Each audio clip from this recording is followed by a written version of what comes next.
तो दोस्तों आज के अपडेट होने वाला कुछ खास। तो अगर आप लोग नए हैं तो चैनल को सब्सक्राइब करके वीडियो के लाइक कर दीजिए, क्योंकि नए नए अपडेट हम आप लोगों को लेके आते रहते। तो खेसारी भैया का अभी देख सकते हैं दोस्तों कि अभी एकदम तुरंत जस्ट ही टीजर लॉन्च हुआ है।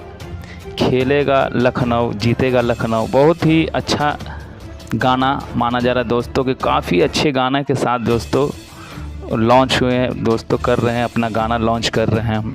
और अभी तो टीजर आ गया है दोस्तों, और जाके टीजर देखिए, काफ़ी अच्छा है और गाना आप लोगों को बहुत ही जल्द सुनने के लिए मिलेगा दोस्तों। देख सकते हैं कि खेसारी भैया हेमलेट पहने हुए हैं और हाथ में बल्ला, और अखिलेश कश्यप भैया देख सकते हैं कि बॉल लिए हुए।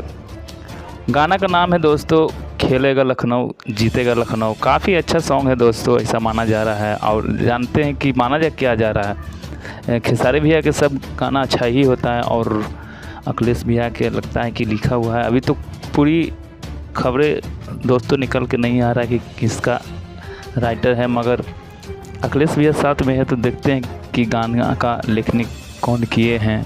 और काफ़ी अच्छा सॉन्ग है दोस्तों। तो जाइए आप लोग टीजर देखिए, टीजर आ गया है और प्यार दुलार आशीर्वाद दीजिए।